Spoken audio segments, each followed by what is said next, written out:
चलिए स्टार्ट करते हैं रेजिडेंशियल स्टेटस।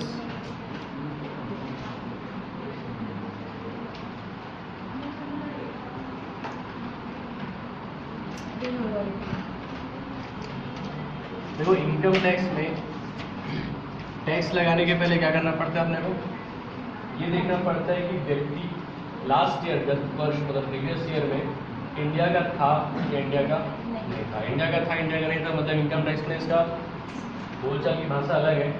नॉर्मल अपन क्या बोलते हैं, एनआरआई और जो रेसिडेंट रेसिडेंट। लेकिन इनकम टैक्स में कितने भाग में बांटा गया है अभी डिस्कस करेंगे अपन। पहले मैं बता दूं आपको, यहाँ पे दो काम करना है। एक तो आपको रेसिडेंशियल स्टेटस पता लगाना है बंदे का, दूसरा टैक्सेबल अमाउंट निकालना है उसका। दो काम अपन करेंगे यहाँ पे। सबसे पहले रेसिडेंशियल स्टेटस पता करेंगे और दूसरा टैक्सेबल अमाउंट निकालेंगे। दो से ज़्यादा तीसरा काम इस चैप्टर में नहीं है, ठीक है। तो पहली बात करते हैं अपन रेसिडेंशियल स्टेटस कैसे निकलता है। तो रेसिडेंशियल स्टेटस के हिसाब से दो भाग में बांटा गया व्यक्तियों को।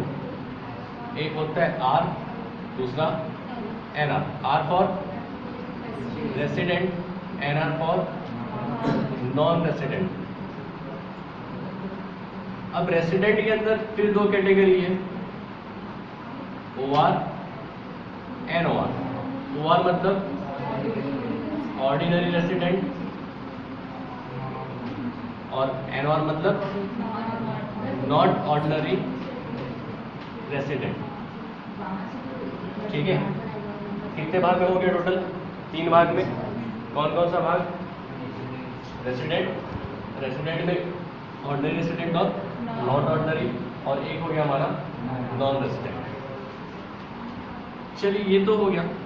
कैसे पता चलेगा कि व्यक्ति तीनों में से क्या है? अपने को बेसिकली 3 पॉइंट लेके चलना है। इस पॉइंट से हमें कोई मतलब नहीं है, इसके अंदर जो दो पॉइंट्स है वो अपन पता करेंगे। मतलब ओआर, एनओआर और एनआर, ये तीन कैटेगरी हमारे पास बनती है। अभी डायग्नोस करने के लिए ना हमारे पास दो कंडीशंस बने हुए हैं। दो क्या बने हुए हैं? कंडीशंस हैं। एक होता है बेसिक कंडीशन और दूसरा होता है एडिशनल कंडीशन। मैं शॉर्ट वे में लिख रहा हूँ यहाँ पे, बाकी आपके बुक में पूरा दिया हुआ है। आप बुक से पढ़ेंगे, यहाँ से समझेंगे। बेसिक कंडीशन के अंदर ना फिर दो छोटे छोटे कंडीशंस हैं, ए और बी। एडिशनल कंडीशन के अंदर फिर दो कंडीशन है, ए और बी। बेसिक कंडीशन का फर्स्ट क्या बोलता है कि एसएससी को, एसएससी मतलब समझते ना आप लोग, जिसके ऊपर टैक्स लगाया जा रहा है, लगता है वो क्या होता है? करदाता, एसएससी कहलाता है। एसएससी को प्रीवियस ईयर क्या है हमारा? 15-16, और असेसमेंट ईयर कौन सा है? 16-17। तो एसएससी को प्रीवियस ईयर में कितने दिन इंडिया में होना चाहिए? 182 दिन इंडिया में होना चाहिए। 182 और फ्रैक्शन में रह सकते हैं, ठीक है। ये पहला शर्त है हमारा। दूसरा शर्त क्या बोलते हैं? एसएससी को लास्ट ईयर को छोड़ के, प्रीवियस ईयर से पहले 4 सालों में कम से कम कितना दिन इंडिया में, भारत में रहना है? 730 दिन नहीं, 365 दिन है। 365 दिन कहाँ होना चाहिए? इंडिया में। और प्रीवियस ईयर 15-16 में कितना दिन देखेंगे अपन? 60 दिन। इसको मैं ब्रीफ कर दूं एक बार। प्रीवियस ईयर 15-16 को छोड़ के 4 साल ऊपर देखना पड़ेगा, मतलब कुल मिला के कितना साल हो गया? 5 साल। 5 साल में 4 सालों में 365 दिन, और प्रीवियस ईयर में कितना दिन होना चाहिए? 60 दिन। इसमें कुछ अपवाद है, एक्सेप्शन है, जिसकी बात अपन बाद में करते हैं थोड़ी देर बाद। कंडीशन देख लेते हैं पहले पूरा। एडिशनल कंडीशन में क्या होता है? पहला बोल रहा है इसका, एसएससी लास्ट ईयर को छोड़ के उसके पहले 10 साल, मतलब लास्ट ईयर को मिला लो तो कितना साल हो जाएगा? 11 साल। लास्ट ईयर को छोड़ के पिछले 10 सालों में कम से कम कितना साल इंडिया में रहो? 2 साल भारत में रहो। 2 साल कहाँ रहा वो? भारत में। जिसका 2 साल भारत में रहा, इसको आप ऐसे भी बोल सकते हैं कि एसएससी पिछले 11 साल में 9 साल इंडिया में ना रहा। ठीक है, ये भी बोल ले सकते हैं। नीचे आते हैं second point, SSC last year को छोड़ के पिछले 7 सालों में, मतलब टोटल कितना साल हो गया? 8 साल, 730 दिन भारत में रहो। कितने दिन भारत में रहो? 730 दिन भारत में रहो। क्लियर पॉइंट वाला? टेबल्स अपन रिवाइज करते हैं। बेसिक कंडीशन में 2 कंडीशन, एडिशनल कंडीशन में 2 कंडीशन। बेसिक कंडीशन का पहला क्या बोलता है? एसएससी को प्रीवियस ईयर में 182 दिन भारत में होना चाहिए। सेकंड कंडीशन बोलते हैं एसएससी को प्रीवियस ईयर से पहले के 4 साल में कितना दिन इंडिया में होना चाहिए? 365 दिन, जिसमें से 60 दिन किसका हो? प्रीवियस ईयर का। एडिशनल कंडीशन क्या बोलता है? एसएससी को लास्ट ईयर को छोड़ के पिछले 10 सालों में 2 साल भारत में रहना चाहिए, होना चाहिए। और सेकंड कंडीशन क्या बोलता है? लास्ट ईयर को छोड़ के पहले के 7 सालों में कम से कम कितना दिन भारत में? 730 दिन। अब मैं थोड़ा अपवाद में चलता हूँ। अपवाद में चलने का मतलब, बेसिक कंडीशन में कुछ अपवाद है। अपवाद किस चीज़ का है? भारत में आने का और भारत से जाने का। अगर भारत में आने वाला व्यक्ति, जाहिर सी बात है भारत में कौन आ रहा होगा? भारत के बाहर रहने वाला भारत आ रहा होगा। भारत में आने वाला व्यक्ति अगर भारतीय मूल का है, कौन से मूल का है? भारतीय मूल मतलब इंडियन ओरिजिन। जो लोग 1947 के पहले भारत में पैदा हुए या उनके माता पिता दादा दादी भारत में पैदा हुए, उनको अपन क्या बोलते हैं? भारतीय मूल के व्यक्ति कहते हैं। ऐसे लोग बाद में जाके भारत के बाहर बस जाते हैं, क्योंकि अप्रवासी भारतीय बोला जाता है। ये अगर भारत में ना भ्रमण के लिए आते हैं, भ्रमण मतलब घूमने के लिए आते हैं, अपने रिश्तेदारों से मिलने के लिए आते हैं, तो उस केस में क्या हो जाएगा? उनको ये 60 की बजाय कितना दिन पूरी करनी पड़ेगी? फिर 182 दिन। ये 60 कितना हो जाएगा? फिर 182 दिन हो जाएगा।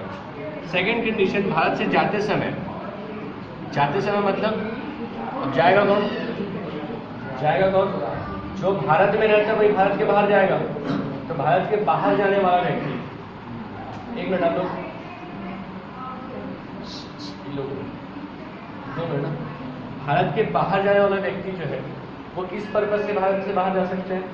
घूमने फिरने या जॉब के पर्पज से। तो अगर भारत से जाने वाला व्यक्ति अपने जॉब, वर्क, प्रोफेशन, बिजनेस या फिर समुद्री बेड़े के मेंबर के रूप में जाता है। समुद्री बेड़ा मतलब क्रू बोलते हैं उसको। आप लोग देखें वो जो होता है जहाज, बड़े बड़े नेवी के जहाज होते हैं जो 11-11 महीने वाटर में चलते रहते हैं, समुद्र में चलते रहते हैं, उसके मेंबर के रूप में अगर भारत के बाहर जा रहा है तो उसको 60 की जगह कितने दिन पूरा करना पड़ेगा? फिर 182 दिन। अगला क्वेश्चन बनाओ भाई, इधर मत देखो, ये अगले साल करना। ठीक है, तो उस कंडीशन में भी कितना दिन करना पड़ेगा उसको? 60 की जगह 182 दिन कंप्लीट करना पड़ेगा। ओवरऑल फिर से मैं रिवाइज कर दूँ, अगर एसएससी भारत आता है और जाता है उस कंडीशन में कुछ अपवाद है। अपवाद किस टाइप के? अगर वो भारतीय मूल का व्यक्ति, मतलब भारत में अभी नहीं रह रहा है लेकिन भारतीय मूल का है। भारतीय मूल किसको बोलते हैं बताया मैं?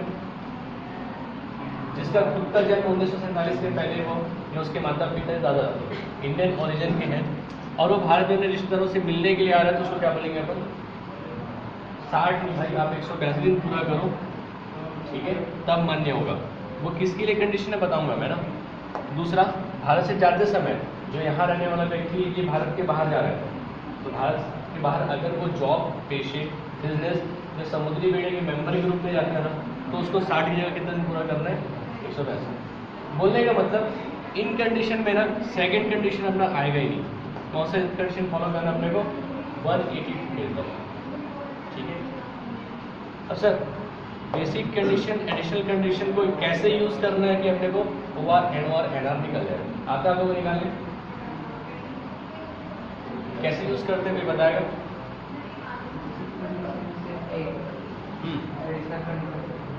ऐसे याद करेंगे तो कभी याद नहीं पाएगा। महेश,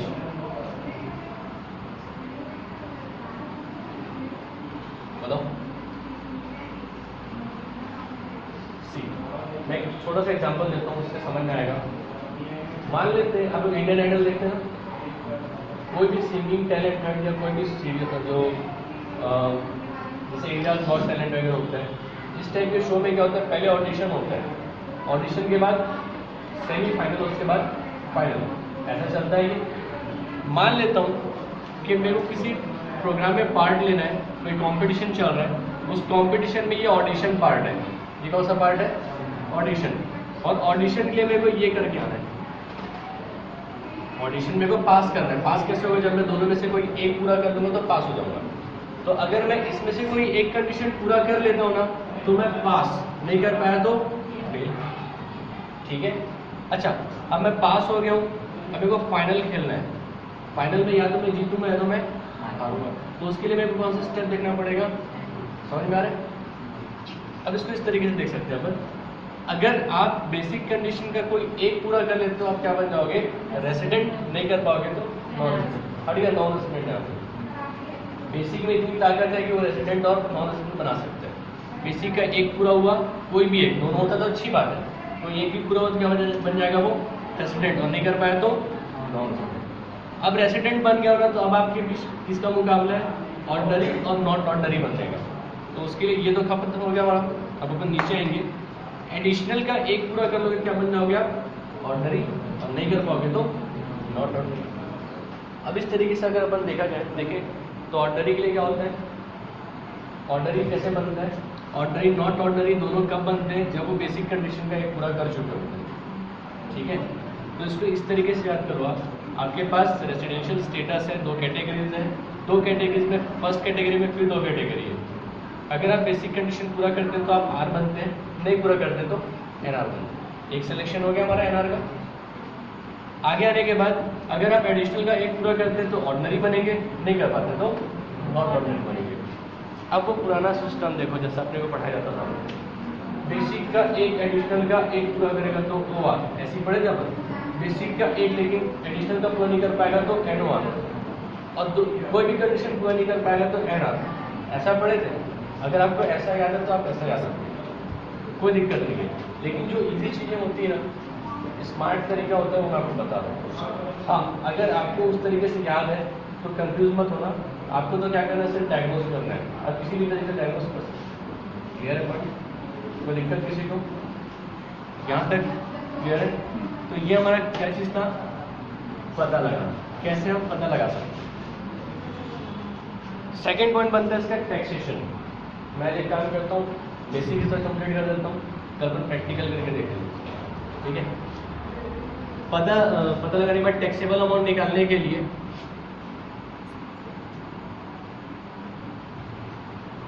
तीनों कैटेगरी में क्या क्या चीज़ आता है क्या नहीं आता अपन डिस्कस कर लेते हैं एक बार। सपोज मैं कुछ 7-8 आइटम यहाँ पे लिखने वाला हूँ, जिससे आपको समझ में आ जाएगा कि किसमें अपने को टैक्स लगाना है, किसमें टैक्स नहीं लगाना है। अब मान के चलो एनआर तो हमारे हाथ का नहीं है, ये इंडिया में है ही, इंडिया के बाहर है, तो उसमें जो भी टैक्सेशन होगा इसकी कंट्री करेगी, हम क्यों करेंगे? हाँ, लेकिन इसकी इनकम अगर इंडिया से कनेक्टेड है तो इंडिया इसमें टैक्स लेगा, जाहिर सी बात है। ऑर्डिनरी रेसिडेंट क्या होता है ना, ये बिल्कुल बेचारा इंडिया का फंसा हुआ बंदा होता है, जिसकी जो भी इनकम होती है, फॉरेन हो चाहे इंडियन हो, उसको कहाँ टैक्स देना पड़ता है? इंडिया में टैक्स देना है। नॉट ऑर्डिनरी थोड़ा सा बचा हुआ है, ना तो पूरा ये एनआर होता है ना तो पूरा ओआर होता है। ठीक है, तो सुनिए ध्यान से, ऐसी इनकम जो रिसीव्ड इन इंडिया है, मेन वर्ड ध्यान देंगे, रिसीव्ड इन इंडिया, इसमें इन तीनों को टैक्स देना पड़ेगा।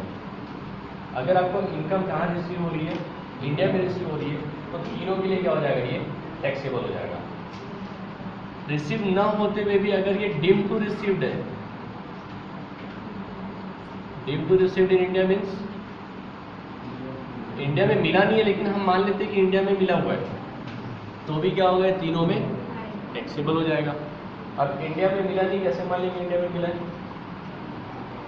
ऐसा होता है कई बार, मैं सर्विस यहाँ पे प्रोवाइड किया हूँ और इंडिया से बाहर चला गया, ठीक है, या अगर कोई एजेंट है यहाँ पे, उसको मैंने छोड़ के चला गया जो रिप्रेजेंट कर रहा था मुझे, और आपको जो पेमेंट मिलना था किसको मिल गया? आपके रिप्रेजेंटेटिव को मिल गया, तो ये मान लिया जाएगा कि रिप्रेजेंटेटिव को नहीं आपको मिला।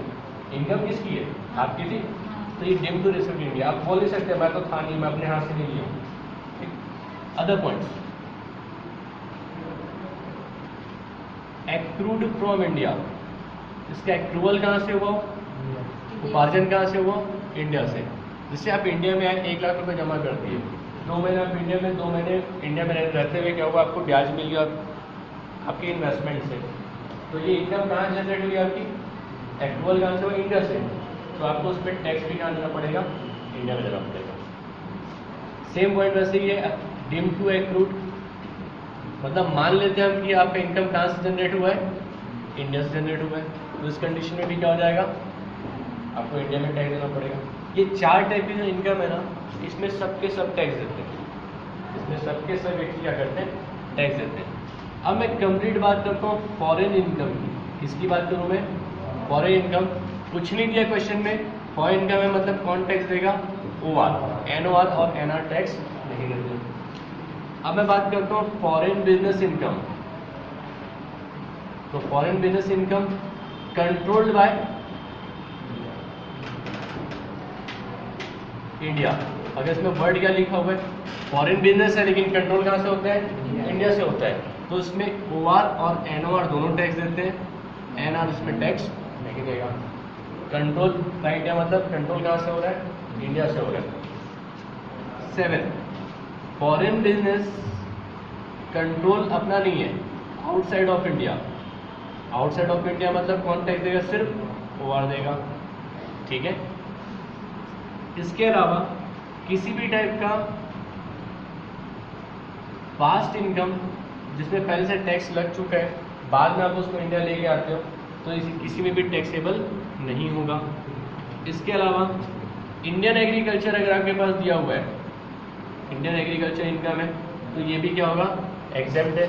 सेक्शन 10 सबसेक्शन 1 में एग्जेम्प्टेड है, तो इनकम को भी अपने को नहीं लेना है। तो भाई आप देख सकते हैं OR को ना हर इनकम में टैक्स देना पड़ता है, और NOR और NR की क्या है? सर्टेन इनकम ऊपर के 4 हैं जिसमें उनको टैक्स देना है।